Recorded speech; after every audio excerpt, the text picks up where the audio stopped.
Nasıl anlatsam, nereden başlasam diye başlar. MFÖ'nün efsane şarkısı Bodrum. Aslında her efsane böyle başlar. Bugün ben de böyle başlıyorum. Çünkü hep birlikte bir efsanenin geri dönüşüne şahitlik ediyoruz. Bir yol hikayesi bu. 38 yıldır yazılıp yazılıp çöpe atılan şiirler misali bir türlü kafiye tutturulup tamamlanamayan, her seferinde bu sefer bitti denilip her seferinde yarım kalan bir yol hikayesi. Bizim yolumuz dikenlidir, ayağını seven gelmesin diye bir söz vardır ya hani. İşte Trabzonsporlular o dikenli yolu yıllardır ayaklarından kanlar aka aka yürümeye çalışıyor. Hikayenin başı 2 Ağustos 1967 tarihine dayanıyor. O dönemde Trabzon'da yer alan İdman Ocağı ve İdman Gücü takımlarının büyük zorluklar sonunda birleşmesiyle kuruluyor Anadolu futbolunun abisi Trabzonspor. 1974-75 sezonunda ilk kez mücadele ettiği Türkiye 1. Futbol Ligi'ni 30 puanla başarısız bir şekilde tamamlamasına rağmen aynı dönemde Türk futbol tarihinde sadece bir defa mücadelesi verilen Kıbrıs Barış Kupası'nı müzesine getirmeyi başararak Türk futboluna karşı yapacağı devrimin temellerini atıyor. 1975-76 sezonunda Ahmet Suat Özyazıcı yönetimindeki Trabzonspor, ligi Fenerbahçe'nin 3 puan önünde bitirerek Türkiye 1. Futbol Ligi'ni şampiyonlukla tamamlayan ilk Anadolu takımı oluyor. Trabzonspor kuruluşunun ilk 15 senesinde 5 lig kupası, 2 Türkiye kupası, 5 Cumhurbaşkanlığı kupası, 2 Başbakanlık kupası ve 2 tane de özel kupa olmak üzere toplamda 16 tane kupa kazanarak Türk futboluna adeta bir darbe vuruyor. Türkiye'deki başarısını Avrupa'da da sürdürmek isteyen Bordo Mavililer ilk destansı galibiyetini 1976 yılının en büyük takımı olan Liverpool karşısında kazanıyor. 1983 yılında ise yine dönemin en büyük kulüplerinden olan Inter'i Avniakar stadında 1-0'lık skorla geçmeyi başarıyor Kuzey'in çocukları. Diğer bir bordo mavili takım olan Barcelona ise 1990 yılında nasibini alıyor şanlı Trabzonspor'dan. Türkiye ve Avrupa'da geçen başarılı dönemlerin ardından Trabzonspor'un hegemonyası yavaş yavaş sona eriyor. Takım şampiyonluğa oynama kültüründen uzaklaşmaya başlarken tarihi zaferlerin yerini tarihi mağlubiyetler alıyor. Trabzonsporlular sabır konusunda hiç de iyi sayılmazlar. Bu yüzdendir ki şampiyonluk planını hiçbir zaman uzun vadede hesaplamamışlardır. Bu durum hızlı şampiyonluk hayalleri için yapılan yanlış hareketlere sebep olarak her defasında yeni bir hayal kırıklığı yaşatmıştır bordo mavili yüreklere. Hayal kırıklıkları sürekli hale gelmeye başladığında ise Karadeniz'in asi çocukları sabretmeyi öğrenmek zorunda kalmıştır. Trabzonlulara istemediği bir şeyi yaptırmak çok zordur. Astığım astık, kestiğim kestik olup horonu bile dik oynayan bu insanlara böyle bir dayatmayı yalnızca çok büyük bir sevda kabul ettirebilir. Bu sevda öyle büyük boyutlara ulaşmıştır ki 1996 yılındaki son maçta kaptırılan şampiyonluğun ardından intihar eden Trabzonsporlular olmuştur. Maç heyecanından kalp krizi geçirerek vefat edenler de bu hikayenin en büyük kahramanlarıdır. Trabzonsporlu olmak zordur. Az olmak azınlık olmaktır. Mağlup olurken bile aşık olmaktır. Mağlubiyetlerinin en ağırlarını 2015-2016, 2016-2017 sezonunda yaşayan Karadeniz Fırtınası aynı zamanda tarihinin en kötü günlerini de yine bu dönemlerde yaşamıştır. O tarihlerde şampiyonluk hayaliyle oluşturulduğu iddia edilen kadrolar diğer takımların şampiyonluklarını en yakın yerden izleyerek Trabzonspor'un tarihinde leke olarak hatırlanacaktır.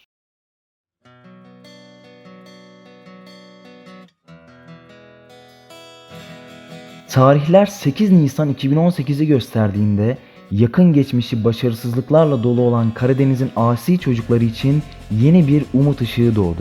Ahmet Ağaoğlu Trabzonspor'un 17. başkanı oldu. Ağaoğlu'nu diğerlerinden ayıran en önemli şey hayal satmamasıdır sanırım. O ilk olarak kendisinden önceki başkanların aksine bu işin hiç de kolay olmadığını söyleyip taraftardan sabır bekledi. İşimiz hiç kolay değil biliyorum ama sizlerle birlikte aşamayacağımız engel yok, yapamayacağımız hiçbir şey yok. Umudumuzun bittiği yerde hırsımız bitmeyecek. İnşallah Trabzonspor'umuzu hep birlikte el ele, omuz omuza görmek istediğimiz yerin en üstüne getireceğiz. Hepinize teşekkür ediyorum, saygılar sunuyorum. Trabzonspor yönetimi bu sabır döneminde tarihinde görülmemiş satışlar yaparak öncelikle kulübün ekonomisini düzeltti. Ardından da çok uygun fiyatlara yıldız potansiyelli oyuncular transfer ederek tüm Türkiye'ye kulüp yöneticiliği dersi verdi. Ancak Ağaoğlu yönetimi o kadar büyük bir enkaz devralmıştı ki yapılan onca doğru hamleye rağmen takım yalnızca ilk dörde girebilmekteydi. Bu iş gerçekten de Ağaoğlu'nun söylediği gibi hiç de kolay olmayacaktı. 2019-2020 sezonuna gelindiğinde ise Trabzonspor belki de son 20 yılın en özel kadrolarından birisini inşa etti. Takımın başında bir Trabzonspor efsanesi Ünal Karaman vardı ve Ünal Hoca'nın öğrencileri pes etmek nedir bilmeden mücadele eden, taraflı tarafsız ülkedeki her futbol izleyicisinin sempatisini kazanan bir takım olmuştu. Bu ekip 3 kulvarda da mücadele ederek taraftarlarına heyecan dolu bir sezon yaşattı. Ancak bir akşam bütün spor kanallarında Ünal Karaman'ın Trabzonspor'dan ayrıldığı haberleri servis edildi.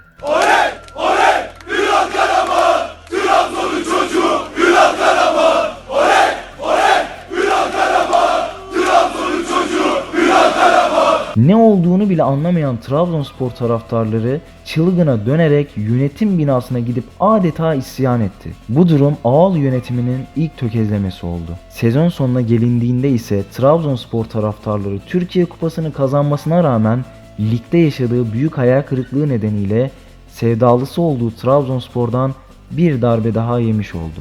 2020-2021 sezonuna kan kayıplarıyla başlayan Bordo Mavililer Eddie Newton yönetimine yalnızca 8 hafta dayanabildi. Newton yönetimindeki ligdeki 8 maçta sadece 6 puan toplayan Trabzonspor acaba yine kötü günlere mi döneceğiz düşüncesine kapılarak sezona hayal kırıklıklarıyla başladı. Ardından Trabzon havalimanına bir adam indi.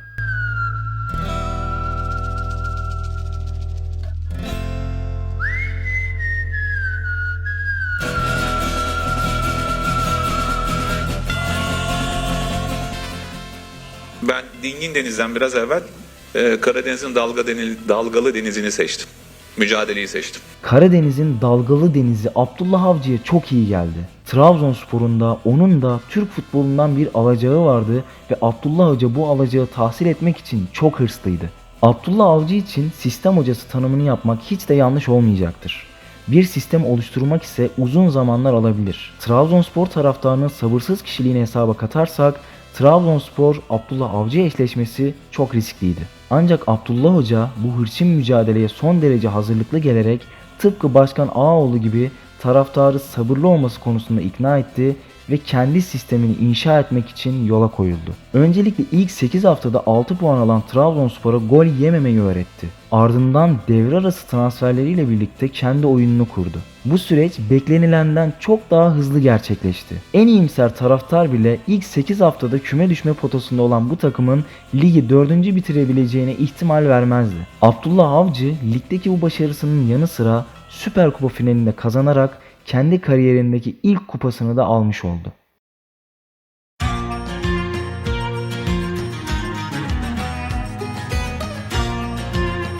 ...2021-2022 sezonu başlamak üzereydi artık. Trabzonspor rakiplerinden çok önce kampa başlamakla kalmayıp yeni transferlerini de yetiştirmeyi başardı. Geçmiş yıllara nazaran çok daha öncesinden yapılmıştı bu sezonun planı. Abdullah Avcı kimi isterse alacağız dedi Trabzonspor As Başkanı Ertuğrul Doğan. Verdiği sözü tuttu da. Yapılan transferler rastgele değil de bir sistemin kurulmasına yönelik oldu. Bu noktada sağlanan oyuncu kalitesi sezon boyunca Trabzonspor'un en büyük kozu olacaktı. Trabzonspor haftalar ilerledikçe ben bu sene şampiyon olacağım der gibi oynamaya başladı. Rakiplerinin puan kaybetmek için yarışa girdiği dönemlerde Abdullah Hoca'nın öğrencileri her hafta üzerine koyarak oynadı. Son yıllarda ölüm kalım maçlarının tamamında ölen Trabzonspor bu sezon artık bu maçları da kazanarak psikolojik olarak da rakiplerine üstün geldi. Ligin 6. haftasındaki Konyaspor deplasmanından çıkarılan 1 puan, ligin 12. haftasında Beşiktaş deplasmanında son dakikada gelen golle kazanılan 3 puan, ligin 23. haftasında Galatasaray deplasmanında 10 dakikada dönen maç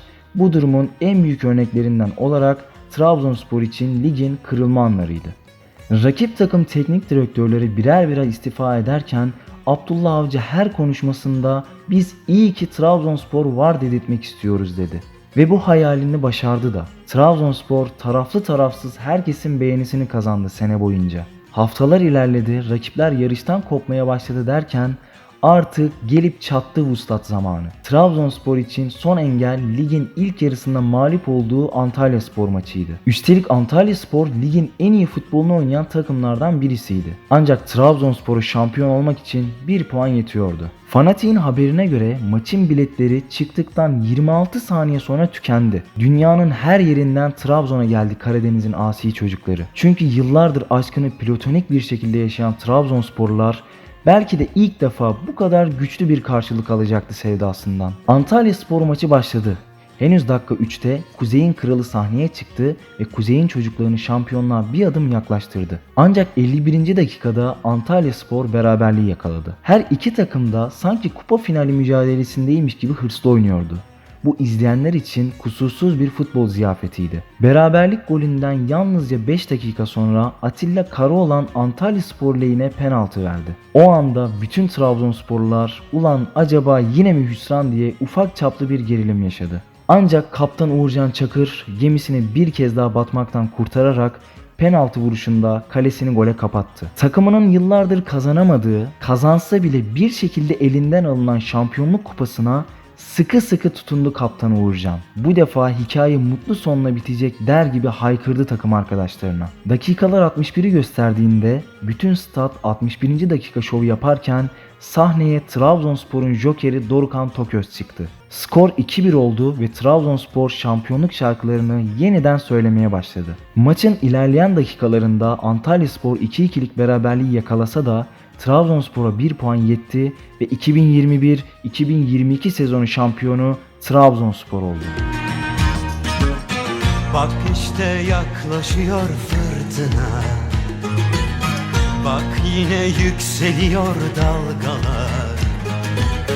Yıllardan sonra, yollardan sonra şarkılar söylüyor çocuklar.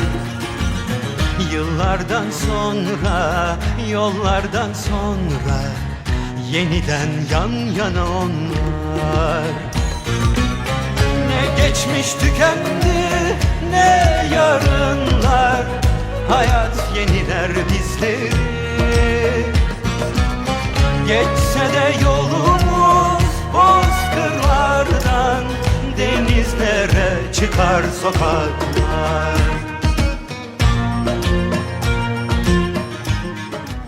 Biz bu anları yaşamak için çok çile çektik dostlar. Bu yolda nice şehitler verdik. Ama artık bitti. Yıllar sonra eze eze kupa Karadeniz'e geldi. Bizlere bu mutluluğu yaşatan herkese selam olsun. Teşekkürler bize sabretmeyi öğreten adam. Teşekkürler alacaklarını tahsil eden lider. Teşekkürler tarihin en iyi kalecisi. Teşekkürler Kuzey'in kralı. Teşekkürler Joker. Teşekkürler garip saçlı adam.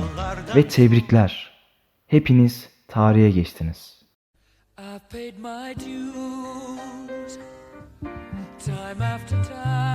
Sekti Uğurcan. Son anda sağına uzandı. İnanılmaz bir kurtarış. Victor Hugo! Gol! And bad mistakes I've made a few. Bruno Perez geldi. Perez ve gol! Kafayla gol. Direkten alanda. Top alanda gol! Manekamçik ve gol!